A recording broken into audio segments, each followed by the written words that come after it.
Mr. Fowler? Thanks, Robert. A few questions on Egypt.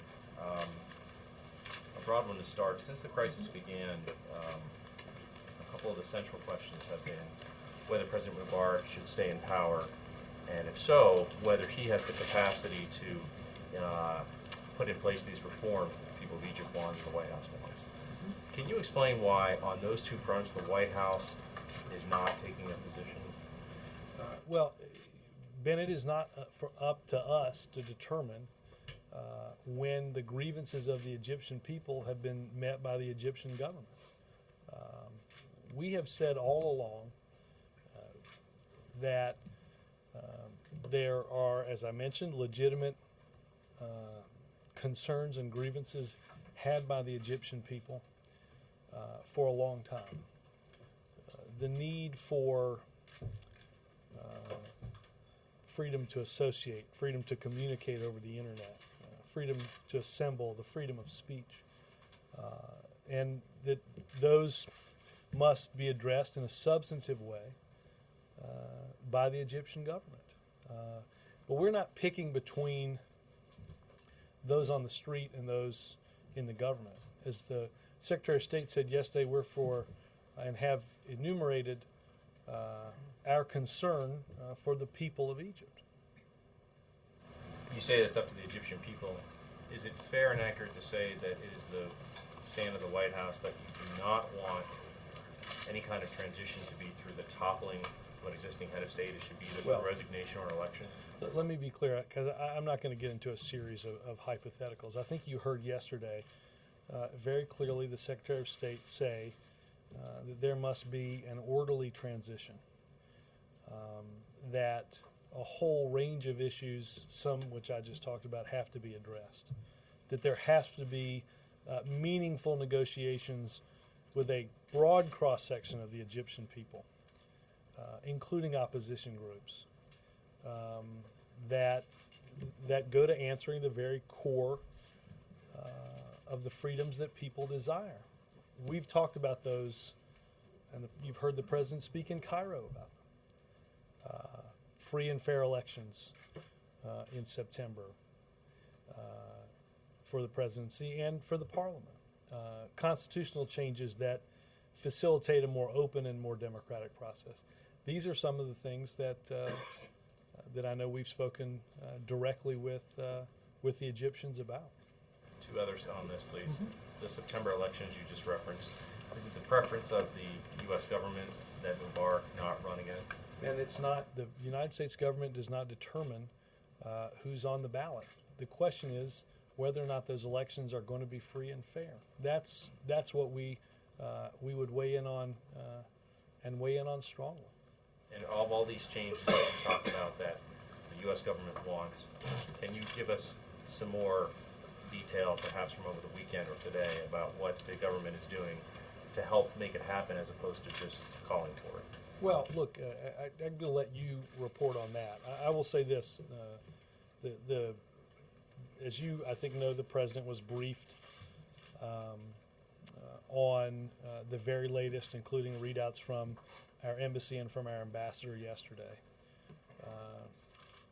Our national security advisor held a call with some principals this morning.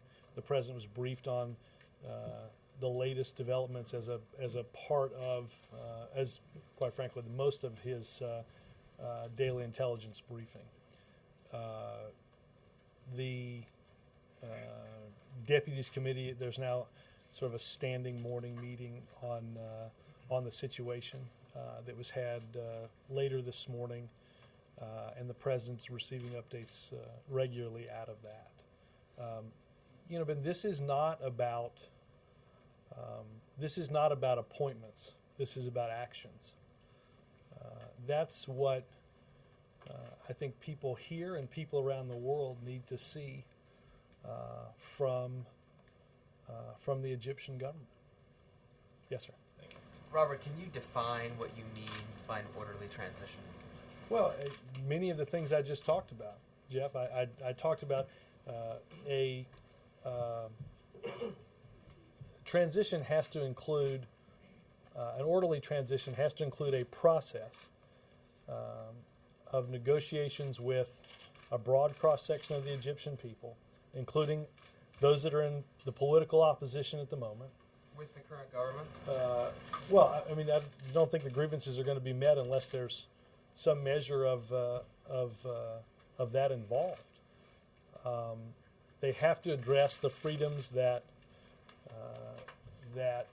the people of Egypt seek, and as I said a minute ago, many of the things that we've outlined over the course of the past many days have to be included. Free and fair elections. We've talked about the emergency law. Again, changes in the Constitution that facilitate a more open and democratic process. All of those things are what must happen in the country in order to transition to something that is more democratic.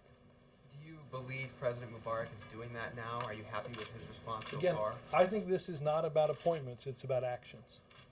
Do you see the actions that you're looking for? Well, I think it is obvious that there's more work to be done. I think that is obvious in the pictures that we continue to see from Cairo. What role should the military be playing in this? Well, look, we have had I should say this too, there's obviously a number of calls and contacts that happen between our government and counterparts in the Egyptian government.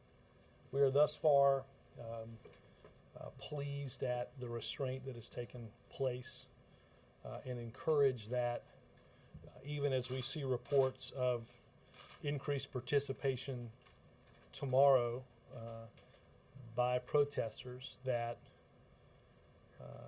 calm and nonviolence once again carry the day on both sides. So again, it's our belief that first and foremost this has to be something that's conducted with through nonviolence. Yes, sir. Has anybody in the administration been in contact with Mohammed al-Baradei? Obviously, the embassy has been in touch with him in the past. I think he is somebody, along with a whole host of people in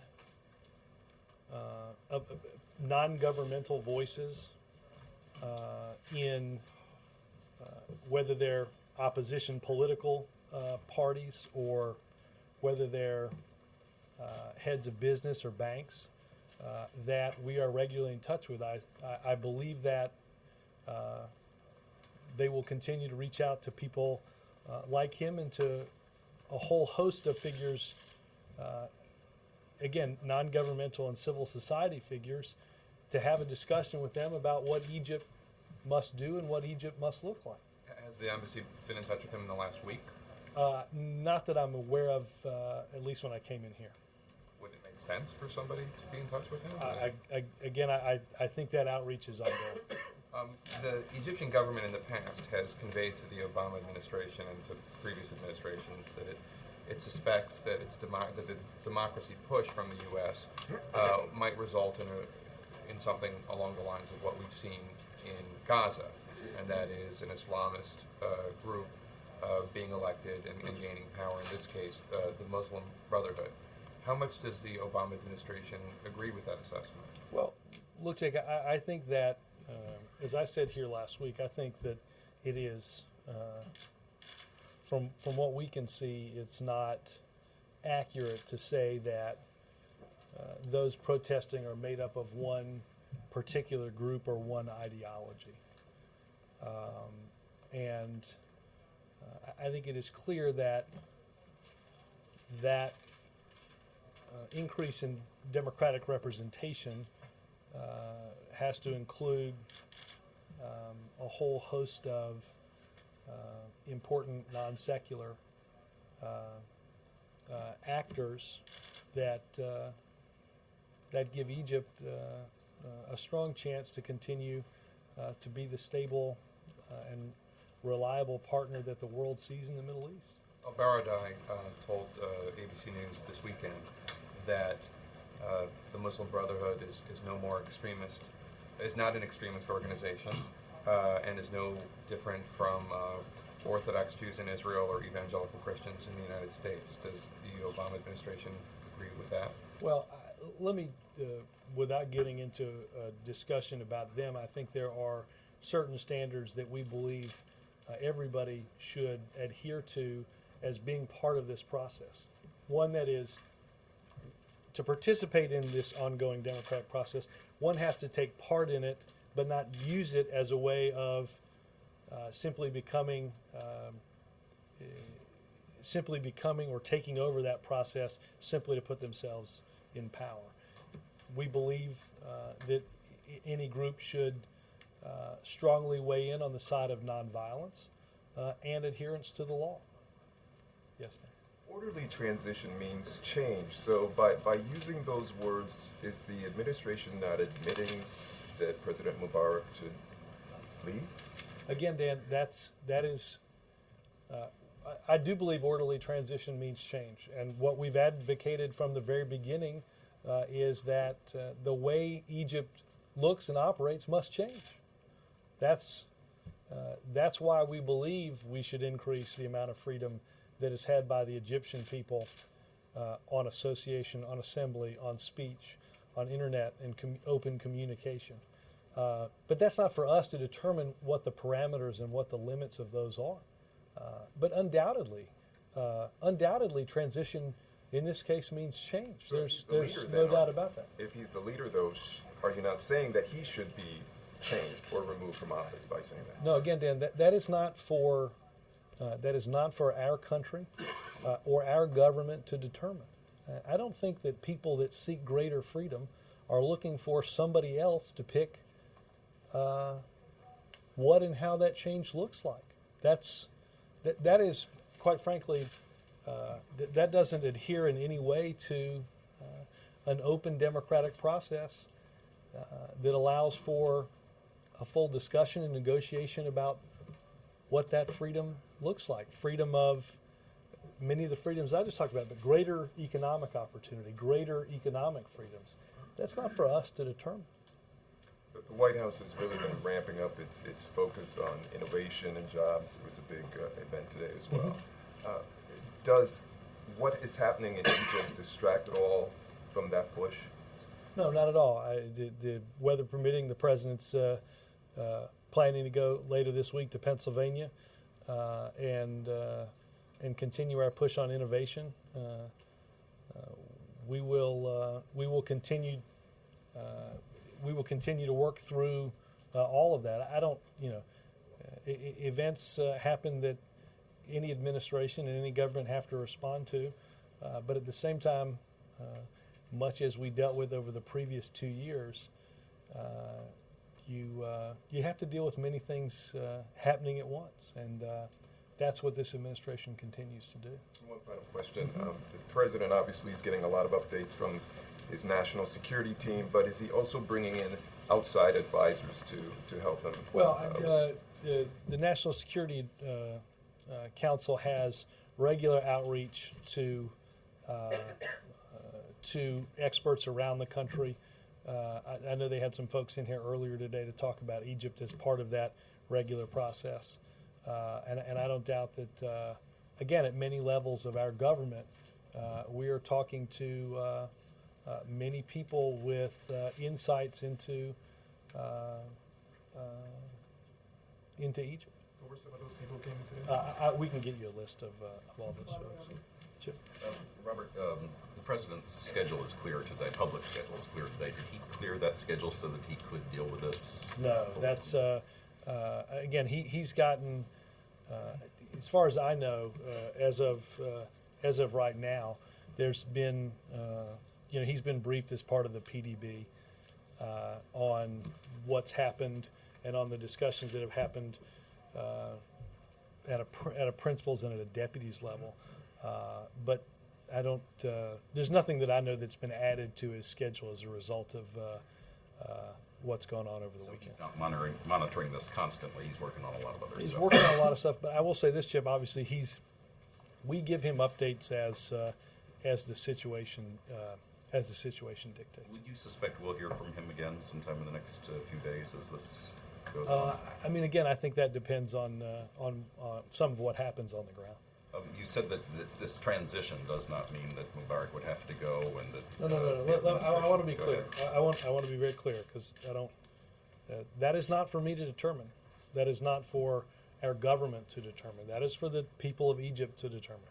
So I have not weighed in on anything other than on, as we have throughout this process, on the side of the people of Egypt to determine what Egypt looks like in their future. Right, but my question is, are you categorically saying that at no time will the president ever say it's time for him Well, to go? I'm not, Chip, I'm not going to stand up here and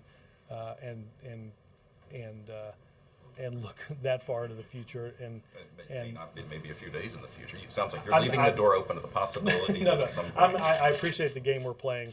I'd rather you not put words in my mouth in either of the three questions that get asked. Wendell? One other thing, are there discussions going on about the possibility, the worries that this could spread in the Middle East? Well, look, I think it is safe to say that what we saw happen in Tunisia, we saw certainly had the capabilities to go in other countries. I wouldn't generalize, as I said last week, across the spectrum of countries in this region or outside this region, because each country is different and at different stages of their political development. Wendell? Without predicting whether you'll have to, do you feel that the U.S. could work with the Muslim Brotherhood? Again, I think it's important, Wendell, that the government we do not have contact with them, and we have, as we have throughout the world, standards for that contact, and those are, as I dictated a minute ago, and that is adherence to the law, adherence to nonviolence, and a willingness to be part of a democratic process, but not use that democratic process to simply instill yourself into power. Have they met those standards? I am not the current ambassador. I would think that before we had any further contact, we'd want assurances on that. Can you give us some idea of the level of contact between the president's deputies and their counterparts in Egypt? We know Admiral Mullen has had talks with his counterpart, and the Secretary of State, I believe, as well. Yeah, I think throughout the ranks of the military and over at the Pentagon, obviously between the Secretary of State and the Foreign Ministry, our ambassador Margaret Scobie, who we get updates from in these regular meetings about the security situation on the ground. She's obviously in contact with a whole host of entities inside of Egypt. Obviously, one of our big focuses right now is on authorized departure, on getting non-essential embassy personnel, their families, and others who wish to leave the country on any number of planes that are in Cairo and boarding. Earlier this morning, 2 of those planes had left, intended for Greece and Turkey. That continues despite government curfews. We have clearance to get personnel onto those planes and to their destinations regardless of that curfew. Only 2 planes left so far today? Let me be sure. That was as of 11:15 this morning. I think between 6 and 7 of those planes were on the ground. As soon as they are loaded, they'll lift off. One final question, if I may. The Israelis gave Egypt permission to secure basically the canal, to place troops in the Sinai, required because of their peace agreement. Did the U.S. have any part in that? Did the U.S. ask Israel to allow that? Not that I'm aware of. I believe that was, I think that was a direct contact between those 2 governments. Yeah. So, I'll come in a second. the president hasn't been in contact with Mubarak since Friday. Is that correct? Let me just say this. Obviously, the president, the vice president, as I just mentioned, there's contacts that are happening both throughout the region and throughout the world, some of which we've read out. Is there, I was just going to say, is there a reason, has there been no contact made with the King of Jordan? Or is that why he wasn't included on the readout, or? Some of these contacts we've discussed, and some of these we haven't. Speaking of this context, the Saudi government put out a readout of the president's phone conversation with the king. And let me read from it directly. The tragic events taking place currently in Egypt, which have been accompanied by chaos, looting, intimidation of innocence, exploitation of freedom and expression, and attempts to ignite the flames of chaos to achieve their suspicious goals, which are not approved by Saudi U.S. sides. Is that a fair characterization of the phone call? I think each of the readouts are put out based on what each government says on their end of the phone. I think Well, our they're readout. speaking- They seem to be speaking for, they said that the U.S. government seemed to agree with them on I this speak for statement. the U.S. government, Chuck, I understand not that, so anybody. they are wrong. Not anybody in Riyadh. Meaning the Saudi government put out an incorrect readout. Meaning you should read our readout if you'd like to know what we said on our end of the phone call. So they are putting out a misleading readout? Again, I will be happy to forward again the readout that reflects what we said on that end of the phone. And as far as Mubarak is concerned, so when you say orderly transition, why is it that you're hesitating? It's clear that you're calling that the United States position is you want an orderly regime change. Is that not Again- correct? Again, I want to be careful because I don't want you to put words in my No, I mouth understand any that. more than That's I why, wanted. I mean, orderly transition, I mean, it seems you're calling for a change in government. No, we're calling for a change in the way the country works. So The if Mubarak determination. implemented all hold on, that change, you'd be hold okay on. with it? The determination as to when that change is met or how that change happens is not going to be determined or dictated by our country. No more, Chuck, that I'm going to determine what freedom of speech means to you or to NBC. That's not for me to determine. Why would it be for me to determine for Egypt? Why would anybody who seeks greater freedom in Egypt be looking for my sign off on what that means? But it seems to be that many of the protesters are upset of the perception that the U.S. government looks like it's still backing Mubarak. I do not think that those protesters would be assuaged by the notion that somebody in a series of buildings several thousand miles away have determined the extent to what that means for them. That is for the people of Egypt to decide and determine. John, Connie, real quick. Thank you. and On then John. evacuations, are military evacuations contemplated? And if None American, that I'm aware of. No. okay. If American citizens have to get out on a charter but can't afford the charter, what happens? Yeah, if I'm not mistaken, those are because of the way the evacuations are taking place. I will check on the. I guess I'd refer you to state on that. I think those are government. I think those are government charters. You said that the White House and the U.S. government doesn't want to choose, or doesn't want to choose the leadership of Egypt. When P.J. Crowley put out a tweet after Mr. Mubarak's speech on Friday night, saying that rearranging the deck chairs is not the kind of change he's talking about, a lot of people interpreted that meaning that the appointment of the Vice President Suleiman was not an acceptable change. Well, how do no. you reconcile? No, I those two reconcile messages? it exactly the way I've said it today, and exactly the way P.J. Crowley's boss reconciled it on Sunday. Jonathan, as I said earlier today, I don't think anybody is looking at the pictures in Cairo and believes that the actions that have been taken thus far have met that test. The Secretary of State, I think, was asked in each of her 5 interviews whether or not what has been done is all that needs to be done, and I think every one of her answers included the phrase "of course not." So I don't. I think that is. I think those largely speak for themselves. Now, tomorrow there's a major demonstration planned in Cairo. Has the U.S. government delivered any kind of message to the Egyptian government specifically on what should be expected of the military's response to that? Simply to reiterate again, without getting into great specifics about each of the contacts that are had, I think it was Wendell, mentioned Admiral Mullen and others in the Pentagon, Secretary Gates, that are in touch with their counterparts. Again, that's not just the leadership at the Pentagon, but that is military to military contact. the Secretary of State with the Foreign Ministry. I think we have been clear from the outset that grievances will not and cannot be addressed through violence. So I think that is, I think that message remains clear to the government of Egypt. Mark. Robert, can you assure us that any private back channel messages to Mubarak or the Egyptian government are the same as what you're saying publicly? Yes. Yes, without getting into what a private back channel might look like. That would make it less private. Okay.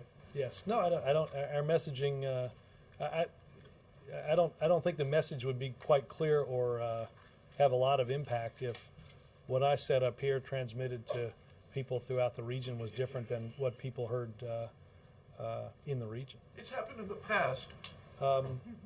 It has. It hasn't that I know of in this case. Okay, thanks. Yeah. In any of these conversations and these briefings that you're talking about, how much has the price of oil crept into it? It's obviously close to $90 a barrel. Concerned that it could have broader implications on the economy. Well, look,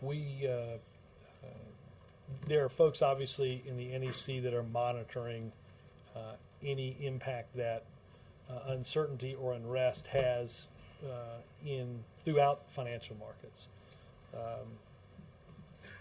We have thus far, to my knowledge, not seen disruptions for instance, in the Suez, which obviously is tremendously important to the movement of goods around the Cape of Good Horn. Egypt is not an oil exporter, which shouldn't greatly impact that, obviously. But we obviously are monitoring, again, the unrest and the uncertainty to see what impacts that might cause. And that's true for both financial markets and the broader economic recovery? I would say financial markets, commodity markets, the whole host of things. Robert, can you say what kind of counsel the administration is seeking from former Senator Bradley? From former Senator Bradley? Let me check and see. I'm not up on what that might be. Vice President, Treasury Secretary. Let me see. I don't know if that's tax reform, somebody who played a big role in that. But before I surmise out loud that it might be tax reform, let me check. Your guess is good as I didn't say tax reform. No, let me just check on that. Are you guys doing tax reform? Sometimes that bubble box appears audibly. I will have Ms. Brundage check on that right away. Perry. You said on Friday that U.S. aid to Egypt was under review. Can you talk about that? Is there any update on that in terms of the status of it? No, I said Friday, and I would reiterate here that that we are watching the actions of the government in response to the unrest, and would make determinations about our aid based on some of their actions. That's ongoing. Hey, Robert. Your messaging has obviously been done very carefully, as and your words are being picked up carefully. Can you talk a little bit about, as opposed to this haphazard briefing? Yes. Okay. Can you talk a little bit about the considerations and any special efforts that your guys are making to try to, carefully pick your words in this crisis, and also to follow up on Dan, the extent to which you guys, this is impacting your other efforts at focusing on the economy and the like. Well, let me look. I don't think. Yeah, I'll do this answer slowly, so as to pick my. No, look. I think. Obviously, we understand that this is a volatile region of the world. That it is that we have equities again in a strong partnership with Egypt and the Egyptian people, as they have been a steadying force for peace in the region. I think we've seen that since the Camp David Accords, and again that's been a cornerstone for stability in the region since that time. Obviously, it's a volatile time. Things are and events are moving quickly, and it's always important that our words not contribute to greater volatility. In terms of, I don't think that, as I said earlier, the president's schedule has not changed as a result of what is happening. Obviously, he continues to be kept up to date throughout the process. Our travel hasn't changed for later in the week in terms of talking about the issue that Americans have foremost on their mind, and that is the state of the economy. We'll continue to do that. Ann? How long does President Mubarak have to move? I mean, could he take months and months outreach to these? Again, Ann, I think that's determined by the people in Egypt. That is, I think obviously, and I think you heard the president say clearly on Friday, and he said this on the phone with President Mubarak, that this was an opportunity that should be seized to make significant change and to bring about significant democratic change. And I think, again, I think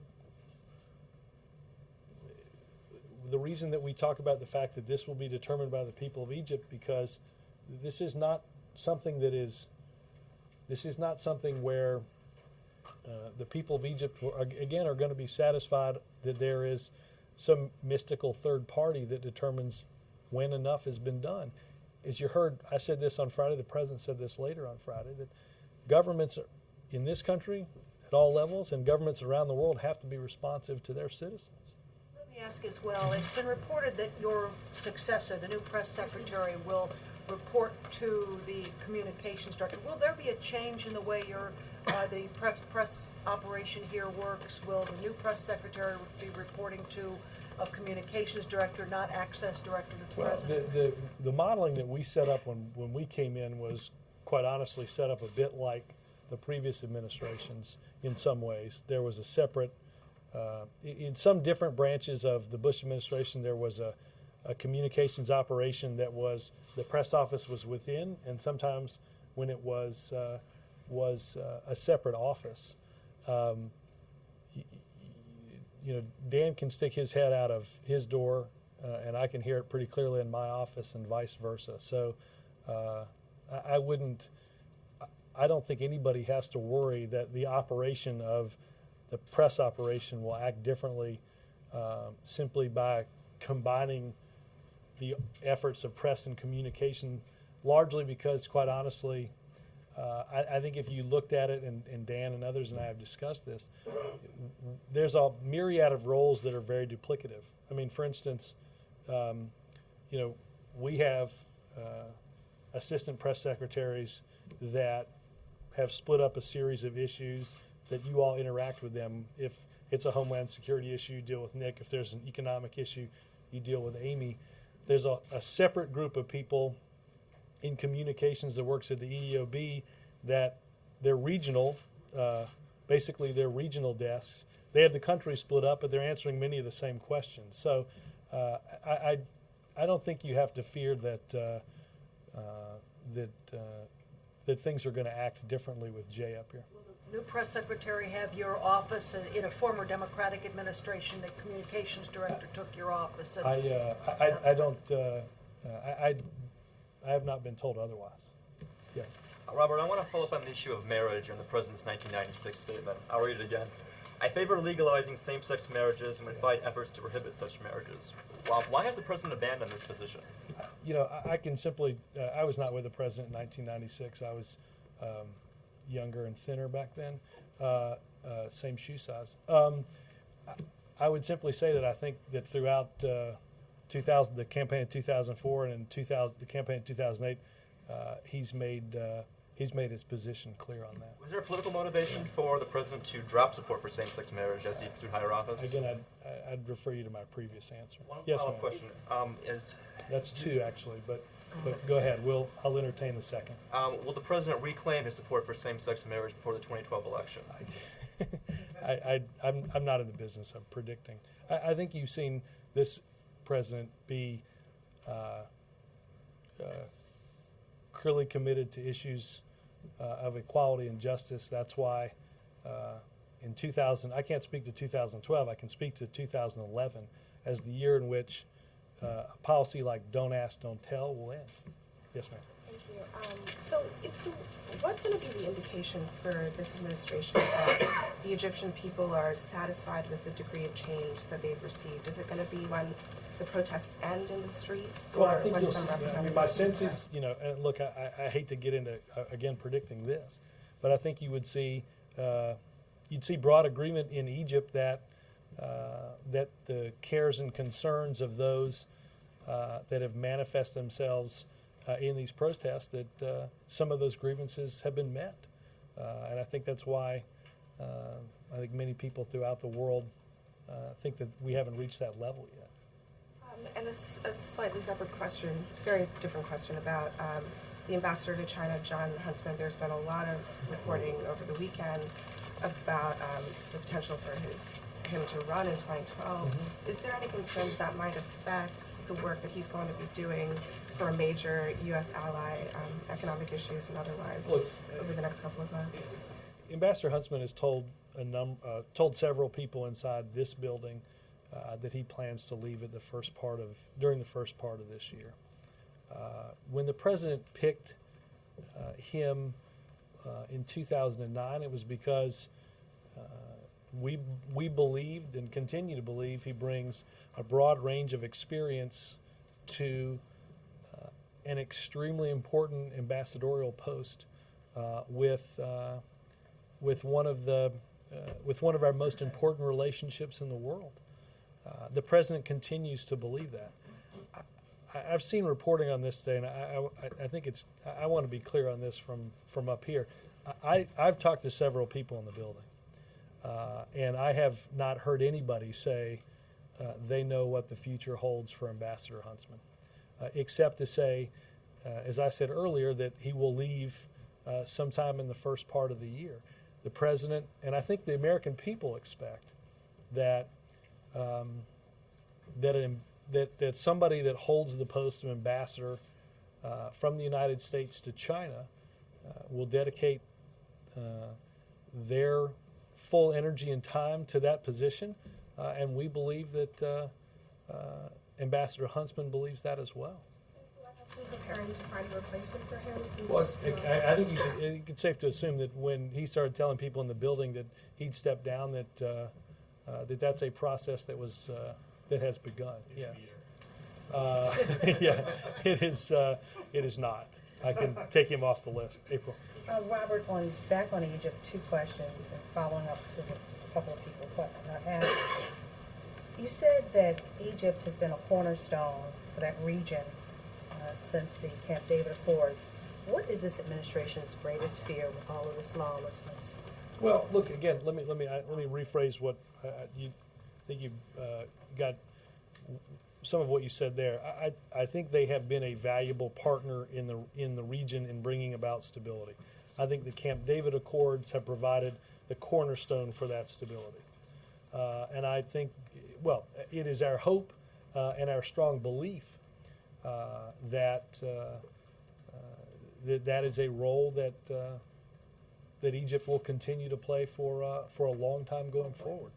What is this administration's greatest fear? This is a country that you have greatly relied on, you've helped, but greatly relied on, and all the volatility. I think you can largely assume that our fears are the opposite of partnership and stability. And also, back to what Hans asked about the barrel of oil, the price of a barrel of oil. You say the NEC is following it, but what is the rationale, especially since they are not exporters of oil, and the fact that when other countries that do export oil, particularly like Nigeria, gas prices go up? Why now? What is the rationale? What is the NEC telling you as to why? Well, look, I think there is a certain amount of volatility that's always built into oil prices, and we know oil prices also, and I'm not going to surmise deeply on this lest I get myself in trouble, that as I said to Hans, that we watch for uncertainty and instability, and whatever its impact might be on prices through a range of different commodities. So again, I don't think they've come to any strong determinations, except that it is something that we're, as you can imagine, for our economy and for the recovery of the global economy, watching quite closely. Is there a fear about transportation, moving oil back and forth in that region? Is there a fear with that? Well, again, as I said earlier, we've not received reports, at least when I came out here, that there seemed to be transportation disruptions in the area of the Suez. But again, that is, I think that is among the many concerns that we will, throughout the government, continue to monitor. Margaret? Thanks. I also have a couple of Egypt follow-up questions. Who inside the NSC or the EOP is actually managing this for the White House? Is this John Brennan, or is it me? No, this is, the process is, John's certainly been part of a number of these meetings. It's Tom Donilon, who is the principal on this, has been in virtually every one of these meetings, updated the president in a meeting we were all in on Saturday, obviously is in the PDB. Dennis runs some of the deputy committees meetings that are also held on a daily basis now. Can you give me an idea of how many staff are basically, full-time or close to full-time on this now? Again, the NSC is largely divided up into regional issues. When we go into these meetings, you see the same people that are dealing with issues throughout the Middle East, obviously in these meetings. President Biden was really involved in Iraq, obviously was involved in the AFPAC process. We saw him in the picture when the president was on the phone with Mr. Mubarak on Friday. What's Vice President Biden's role in this? Well, again, obviously the Vice President brings bless you, decades of experience in dealing with issues in foreign policy, and knows many of the actors in the region well. He, as you mentioned, was in the Oval Office during the call to President Mubarak on Friday afternoon. He has been a regular participant, as his staff has, in all of these meetings. One more. The Associated Press today says administration officials, apparently not White House officials, talking about those two terms that we talked about at the top of this briefing, the election in September and the lifting of emergency laws. And my question is, did the president personally urge Mubarak on their call to proceed on both of those fronts, or are these recommendations that are occurring at lower levels? Let me, without getting myself into reading out the precise words that are used in those diplomatic calls, I'd refer you largely back to the answer I gave Mark, in that our public messaging and our private messaging on changes that need to take place are remarkably similar.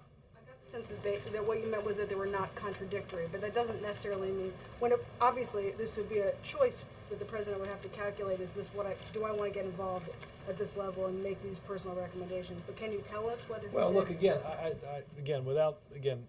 I'm very reticent to read my notes from the call, but again, I think when I outline up here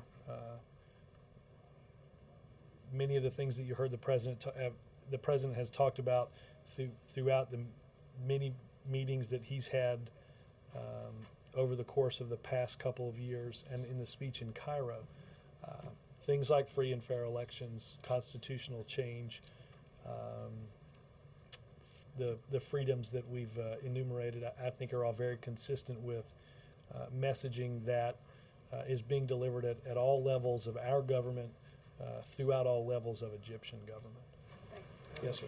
Thanks, Robert. What would you say to the Egyptian demonstrators watching you now, and they infer a subtle support for Mubarak to stay in office, and they respond to the steps you mentioned, and they would say, we've given Mubarak 30 years, and they don't trust him to meet those reforms? Well, I think first and foremost, what I would say to anybody watching is that the United States and the Obama administration are fully supportive of your universal rights.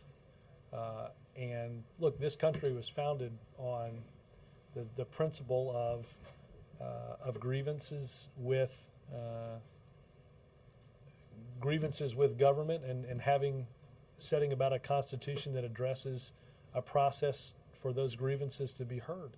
We believe that that has to happen in this instance as well. And it is not for anybody in this government or anybody at this podium to determine how or when those grievances have been met. As I said earlier, I don't think anybody listening in Cairo or anywhere else in Egypt wants somebody in this country determining what's the definition in Egypt for freedom of assembly. I don't think anybody in this country would want that from Egypt, and I don't think anybody in Egypt wants that from this country. What we want is a meaningful dialogue to happen that results in significant democratic changes.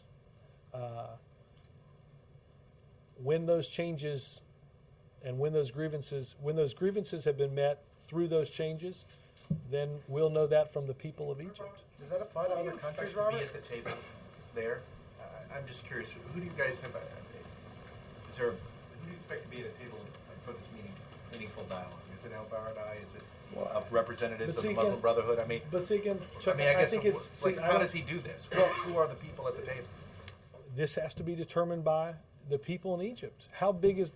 But again, if we determine who sits at that table, we by definition are making decisions about the extent to which freedom looks like in that country. I mean, obviously we have a lot of Egyptian experts here. Who are the types of people? I think as I said, that has to include many of the people that the embassy and others talk to regularly in Egypt. So it's those folks. Okay. It has to, but I think it's important. I'm not trying to narrowcast. Right. I think it's important to understand that certainly there are certainly political actors that are currently not members of the government. Some level of opposition groups, certainly meeting the standard that we laid out earlier about adherence to democratic principles. But I think obviously that can't simply include political players. It has to include, as I said earlier, those in business, those in banking, those in commerce. There has to be a broad enough cross-section of the Egyptian people to weigh in on the extent to which these grievances are held and that they will be addressed. David? But to follow up on that point, has there been conversations between people in the administration or in the embassy and anyone in Mubarak's government about a way to proceed? If there are these conversations, who are some people who might be involved? You know, whether the U.S. can help or not. I mean, it's about David, what to do. I think that I think we have weighed in on the broader notion of what that needs to look like. I don't think, and I'll double check to see if there's any more clarity, largely because I wouldn't have been read into each and every one of those conversations, but the degree to which that gets quite that granular. Again, I think it has to, as I mentioned, it has to include a broad cross-section. It has to include people that represent those that have those grievances. And I think whenever you begin to narrowcast this, only this, not this, you're restricting that lens in a way that, again, is not a determination that this government will make. Robert, Savannah? one question. You could just Hold on, Lester. Oh, I call it Savannah. You just kind of square these two concepts, because on the one hand, you're saying, don't read the orderly transition to democracy as saying we believe Mubarak should step down because it's not for the U.S. to insert itself in Egypt's internal affairs. At the same time, you just described a variety of changes that have to be made in Egypt, including the emergency law being lifted, which sounds exactly like the U.S. is meddling or weighing in on Egypt's internal affairs. Let's be clear. And I think the Secretary of State was clear on a number of these things over the weekend. It's been the position of this government through Democratic and Republican administrations that greater freedoms, greater democratic reforms, greater adherence to human rights needed to be part of what Egypt looked like. We have, as a government, Democrat and Republican, advocated for the position of a vice president for the length of President Mubarak's term, because up until Saturday, for that 31 years, there never had been. We spoke out in, I think, September of this year, as the emergency law was again extended, something that's been several decades, has been in place for several decades, that we believed, Democratic and Republican administrations believed, that provided the government with extrajudicial powers that were unnecessary. So those are in accordance with the values that we hold and the universal rights of the people of Egypt that we support. But it is not, again, for us to delineate that the only thing that has to happen is X, Y, and Z. Again, that's not I think that is important that we not make that determination on behalf of people halfway across the world. Robert, the vice president appointed by Hosni Mubarak as Omar Suleiman presides over the intelligence apparatus in Egypt that has had a reputation for torturing people, but also has had a reputation for being a close intelligence ally of the U.S. May have helped, indeed, the U.S. with rendering suspects during the last administration, though not now. Has part of the communication about changes that that the West would like to see include a reform of the security service, a declaration against torture, and a promise to end those practices? You know, Mark, I know obviously, as you mentioned, it is the position of our government not to torture. It is our strong belief that that goes against many of the universal rights that we've discussed. I do not know the level, again, of granularity that has taken place in the discussions that have happened at different levels of government since Vice President Suleiman was sworn in. Again, I can just speak again broadly to those universal rights and what they must look like. Sam? Robert, Mayor Michael Bloomberg has sent undercover investigators from New York into Arizona where they were... I'm sorry, start that again? Mayor Michael Bloomberg sent undercover... Sorry, this is not Egypt related. Sent undercover investigators to Arizona where they were illegally allowed to buy semi-automatic pistols. This morning he said there's a dangerous gap, quote-unquote, in federal gun laws. What is this administration doing about that gap, and what is the reaction to the fact that investigators were allowed to illegally buy semi-automatic pistols? I think it has been... I have not seen the reports, Sam, and I will have somebody go pull that. But obviously, we are... we believe that there are reasons that federal laws are on the books, and the need to strongly adhere to and follow existing law is important, not just in the purchase of weapons, but throughout our civil life. Thanks, guys.